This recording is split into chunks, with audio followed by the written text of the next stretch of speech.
Sometimes the ones left behind are the ones who hold the greatest light. He didn't come for a cute puppy. He didn't ask for a breed or a name. He just said, "I want the dog no one wants. The one who's been forgotten. The one who's given up hope." And in the quiet corner of a shelter in Charleston, he found him a trembling shadow with no bark, no wag, and no reason to believe. But that day, something changed, because someone finally chose to stay. Before we begin, tell us where you are watching from, and if this story touches your heart, please subscribe for more. August Remy pushed open the door to the Charleston Animal Rescue Shelter, and the old brass bell above it let out a single crisp chime. The room smelled faintly of antiseptic, and something sadder, like time spent waiting with no end in sight. The receptionist at the front desk looked up from her clipboard, already forming the familiar question in her mouth. She had almond brown eyes framed by delicate glasses, and a round, friendly face that softened the fluorescent lights around her. But before she could speak, August said calmly, "I'd like to adopt your most unloved dog." She blinked, caught off guard. Her name tag read Marla, and she was known among the staff for her gentle heart and hands that always smelled faintly of peanut butter treats. "I'm sorry," she asked, unsure if she had heard him right. "The one no one wants," August repeated. "The one who's been here the longest. I don't care about the breed or age. I want the one people don't even ask about." Marla stared for a moment, her expression turning slowly from surprise to something deeper respect, maybe. She had worked at this shelter for nearly 7 years and heard hundreds of people ask for puppies, purebreds, hypoallergenic dogs, or one that's good with kids. But never this. She stood, her voice quiet. "Follow me." August fell into step behind her.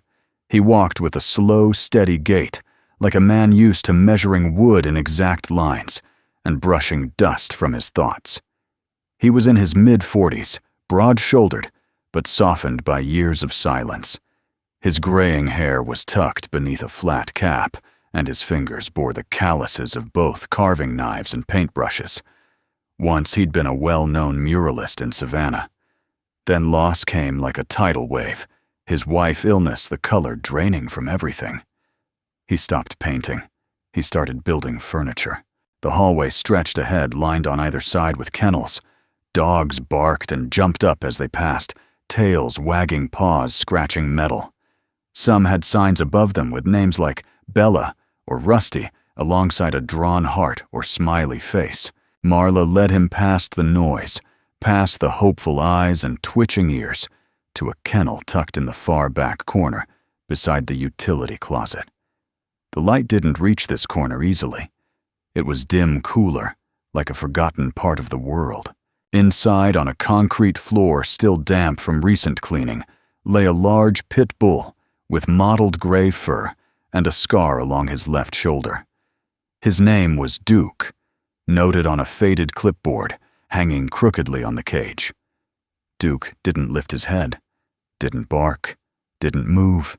His body was curled tightly against the wall, ribs faintly visible beneath his skin eyes, fixed on a spot that didn't exist. Marla crouched near the gate.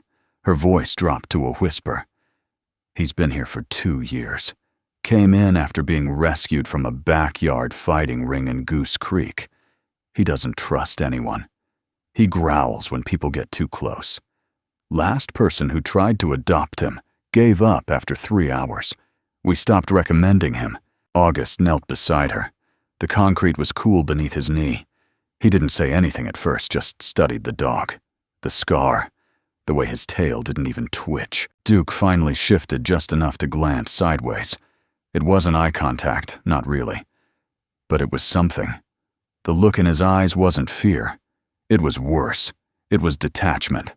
August spoke only 4 words. "I'll take him home." Marla turned, stunned. "Are you sure?" "I'm sure." The next half hour passed with quiet paperwork and a rustle of leashes. Marla handed over a worn leather collar, scratched, but still strong. "He won't walk with you. Might not even move. Don't force it." "I won't," August said. Outside, the late sun glinted off the shelter's parking lot. Duke stood frozen at the door, his paws glued to the ground. His breathing was fast, shallow. The world beyond the gate was too big. August didn't tug. He sat down right there on the pavement, cross-legged, and waited. He placed the leash beside him, laid one hand palm up, and simply watched the sky. It took 22 minutes. Then Duke took one step, then another. And finally, shakily, he walked past the gate. The car ride home wasn't easy. Duke refused. The back seat crawled into the narrow space behind the driver's seat and curled there like he was trying to disappear. He didn't bark. He didn't sleep. His body trembled every time the tires bounced over a pothole. August spoke softly. No commands, just stories. Descriptions of the house waiting at the edge of town, the creak of the old floorboards, the lemon tree in the backyard, the sound of crickets that no longer bothered him. When they pulled into the gravel driveway of a small, cedar-shingled house near the Ashley River, the sky had turned dusky purple. August left the car door open. Duke didn't move. So he opened the front door of the house, turned on a warm lamp in the corner window, and sat on the front steps. 15 minutes later, Duke stepped out. He didn't explore. He didn't sniff or wag his tail. He simply walked into the house, found the laundry room, and curled into the corner behind a washing machine. That's where he stayed. For hours.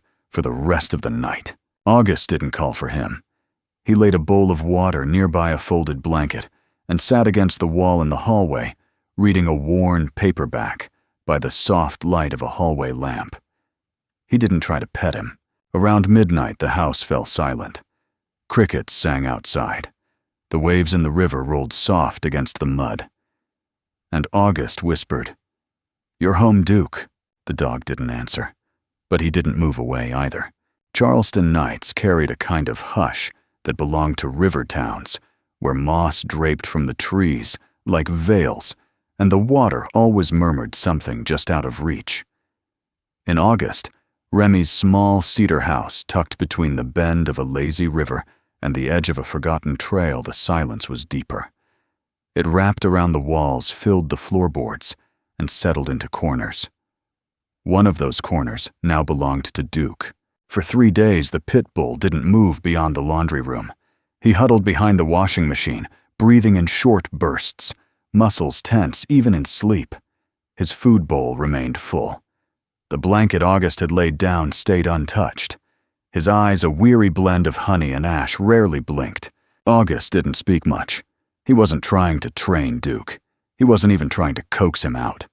He just wanted Duke to know he wasn't alone. Each day followed the same rhythm. August would rise early, make black coffee slice bread for toasting, and check on Duke. He'd change the water, speak a few soft words about the weather or what he was working on that day, and then let the silence return. The workshop sat just a few steps from the house. It was where August spent most of his time, chiseling wood into shapes that made people remember something. An old bench, like the one from their grandmother's porch, a table with legs curved like a violin's waist. That week, he was working on a small rocking chair. Each evening he returned smelling faintly of cedar and oil. And each evening, he sat against the wall near the laundry room door, sometimes reading aloud from a book of short stories by Ray Bradbury. It was on the 4th night that something changed. August had just finished reading a line about the moon being a silent witness to the world's heartbreak, when he felt it a soft nudge against his knee. Duke's nose, dry and warm, made contact for just a second. Then it retreated. But the moment stayed.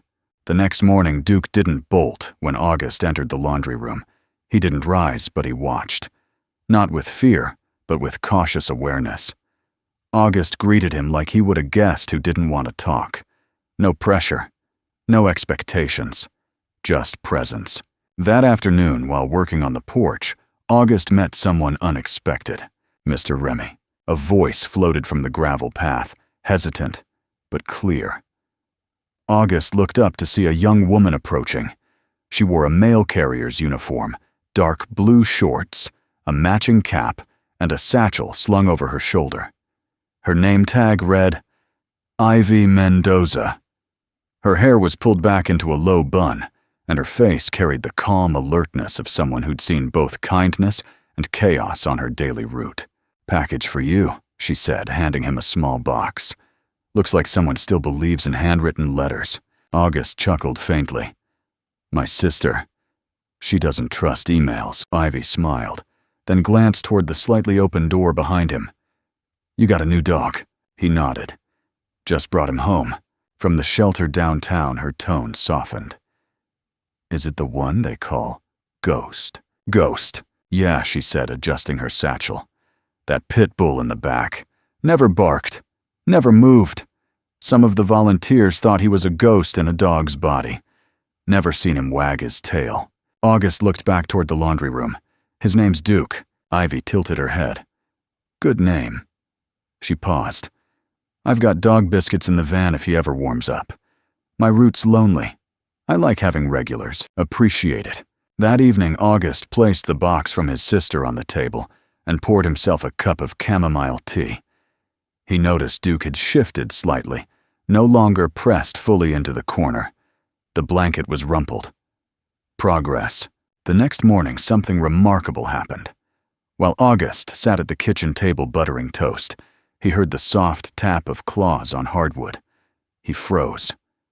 Slowly, Duke appeared at the hallway's edge, half shadow, half curiosity. He didn't come close, but he watched. August didn't speak.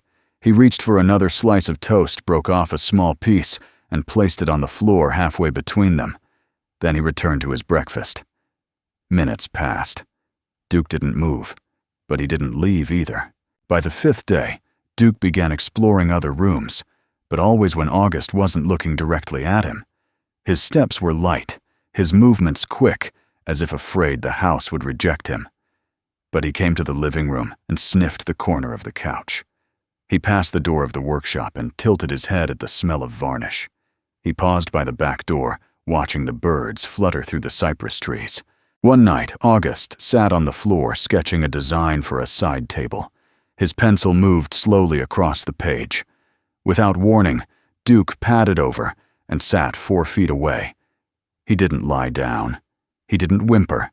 He just sat, watching. "I used to draw people," August said, not looking up. "Now I draw chairs." Duke blinked. August set down his pencil. "That okay with you?" The dog didn't answer, but he stayed. A week passed. Duke began to eat when August was nearby. He flinched less. He blinked more. He no longer flattened to the floor at every sound. One morning, August caught him watching squirrels through the window, his tail twitching just once. Then came Sunday. Ivy returned not with mail, but with a peanut butter biscuit wrapped in a napkin. "For Ghost," she said with a wink. August accepted it. "He's Duke now." Duke it is. She didn't step inside, just knelt at the porch and placed the biscuit near the steps. Duke appeared 10 minutes later, eyed the treat, then walked away. But an hour later, it was gone. Trust doesn't arrive in grand gestures. It comes in fragments. A biscuit vanished, a tail that didn't tuck, a head that tilted. By the end of that second week, August found Duke lying near the workshop's doorway while he worked. He didn't enter, just stayed close enough to hear the sound of chisel on wood. August didn't comment. He simply worked, because some bonds are built not in words, but in waiting. The weather in Charleston had begun its slow turn toward early spring. The air was warmer, laced with the faint perfume of jasmine and damp earth. Rain fell in gentle spells, now soft enough to blur the edges of memory. And within August, Remy's cedar-shingled home, something quieter was changing too. Duke had begun to move like a ghost, no longer content to be invisible. On the 5th morning, as sunlight filtered through the slats of the kitchen, Blind's August stood at the counter, flipping slices of bread in an old cast-iron skillet. The smell of butter and toast drifted through the house. Then came a sound, soft, measured, barely there. When he turned slightly, he saw Duke standing in the hallway. The dog didn't come all the way in, but he didn't retreat either. His ears were tilted forward and his nose twitched. The scent had drawn him from hiding, but curiosity kept him there. August said nothing. He simply took an extra piece of toast, broke it gently, and laid it on a napkin on the floor near the threshold. Then he returned to his breakfast. It took Duke nearly an hour to approach and eat it, but he did. By the 7th day, a new rhythm formed. August tended to the porch plants in the morning eggplants, with lavender buds, tomato vines, curling up twine, and sweet basil that thrived in the sun. One morning, as he crouched down with a pair of garden shears, he heard a soft huff behind him. Duke had followed. The dog sat exactly 3 feet away, eyes alert, body still. August offered no treat, no praise, just presence, and that somehow was enough. As the days slipped by, Duke began to appear in places he'd once avoided. He passed the edge of the living room, his paws quiet on the wooden floor. He stood beside the workshop door when August sanded a table, leghead tilted at the sound. But it was on the 10th night that something changed again. A light rain tapped gently on the windows. Thunder whispered far off, barely a murmur. August lay reading in bed, his feet tucked under a wool blanket. When he reached to turn off the lamp, he noticed Duke curled at the foot of the bed, not pressed tightly into the floor, not hidden, just resting. It wasn't joy, but it was peace, the kind that comes after long storms. That same week, August found himself doing something he hadn't done in years: drawing. Not blueprints or table sketches, but images. Soft lines, simple moments. He picked up an old charcoal pencil and started on rough paper. A dog sitting by a window. A dog's shadow resting across the porch. A bowl of water with a single paw print near it. Duke never posed, but August didn't need him to. Presence was inspiration enough. One afternoon, while working on a low garden bench, a pickup truck pulled into the gravel driveway. The engine rattled before it shut off. From the driver's seat stepped a man in his early 60s, tall, broad-shouldered with white hair, pulled back into a short ponytail and sun-browned skin. His name was Benny Cale, a retired firefighter and old friend of August from back in Savannah. He wore denim overalls stained with paint and boots that had seen better days. "You really live out here like a monk," Benny said with a grin as he stepped out. "Heard you came back to the world. Brought you some lumber." August met him at the porch with a nod. "Didn't expect visitors. That's why I came," Benny said, chuckling. "Thought you might have turned into a tree by now." He unloaded a few planks from the truck bed and paused as he caught sight of the gray pit bull sitting silently beneath the porch. "That him. That's Duke. Doesn't look like a killer," Benny said softly, kneeling halfway. "He looks tired." "He is," August replied, "but he's waking up." Duke didn't move but watched carefully. Benny respected that. He stayed low, voice calm, posture steady. "Hey there, big guy. Not here to ruin your day. Just here to drop some wood and bad jokes." August raised an eyebrow. "Same ones you told 20 years ago." Of course, Benny grinned. "They've aged like fine milk." That afternoon, the two men worked in the yard sanding boards and assembling the frame of a swing chair. Duke remained nearby, never out of sight, but never fully joining. Still, his body didn't tremble. His tail moved once almost absent-mindedly when a breeze passed. Later, after Benny left, August sat on the porch, sketchbook in lap. Duke lay beside the bench, not touching, but close. August glanced down at the latest page. He had drawn Duke again this time with the swing chair in the background and soft rain just beginning to fall. He added a note at the bottom of the page. "The first step is showing up. The next is staying." That night, August placed the sketchbook beside the bed. Duke returned to his spot near the foot, curling into the quiet.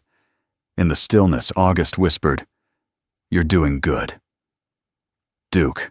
There was no response, just breath. Steady. Safe. By mid-March, Charleston had softened into a golden warmth. Azaleas bloomed in brilliant swaths of coral and fuchsia along white picket fences, and the muddy banks of the Ashley River shimmered under lazy clouds. The town was waking up, and so was Duke.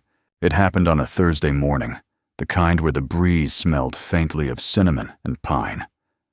August Remy had just set a tray of finished wood carvings out on the porch to cure in the sun.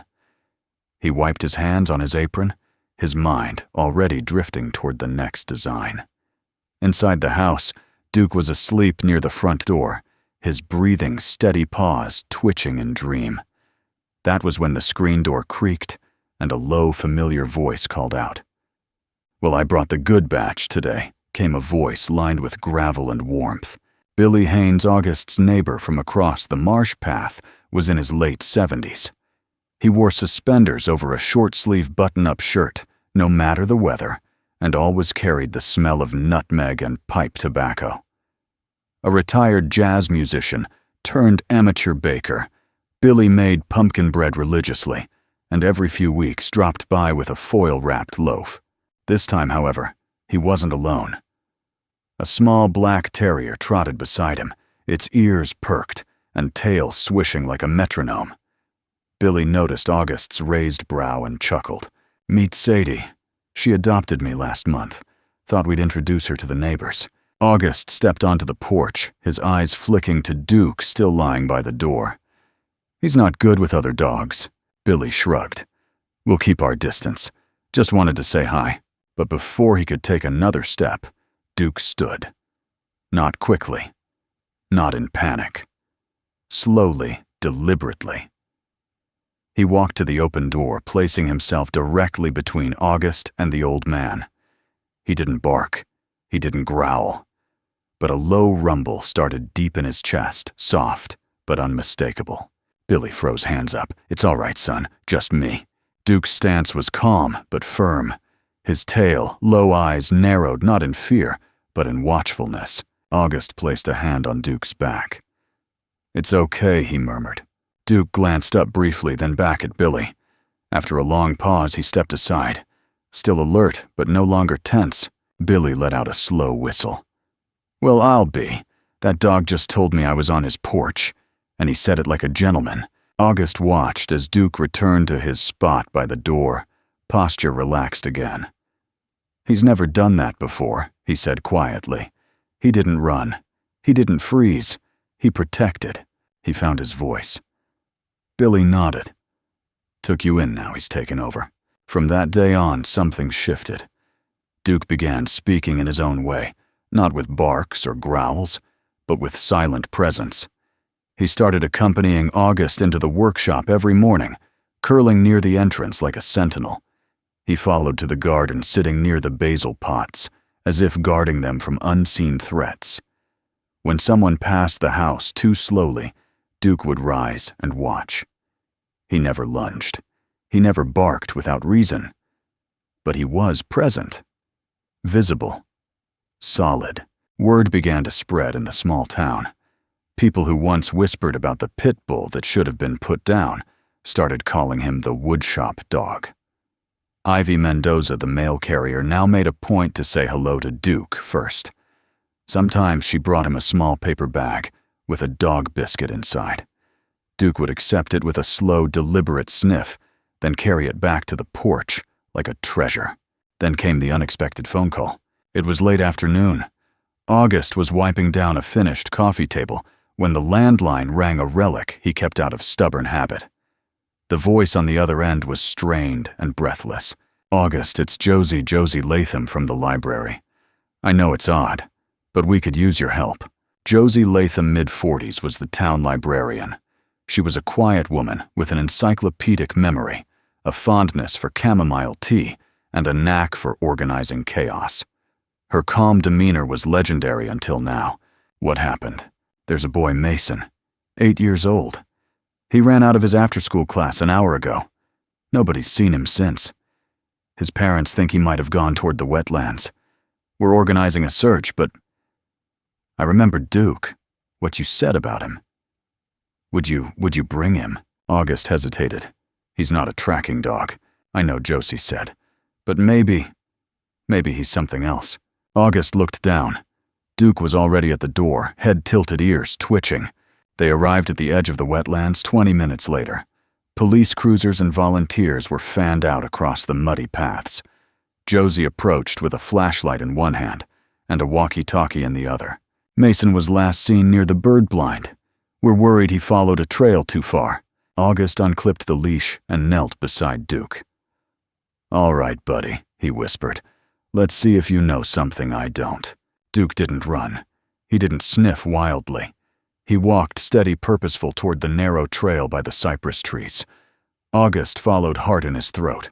They passed reeds, cattails, and low-hanging branches. The air smelled of moss and fear. After 10 minutes, Duke stopped. He sniffed the air, then turned sharply and broke into a run toward a break in the trees. August stumbled after him, the flashlight beam bouncing wildly. Then there, at the base of a tree half hidden in brush, lay a boy.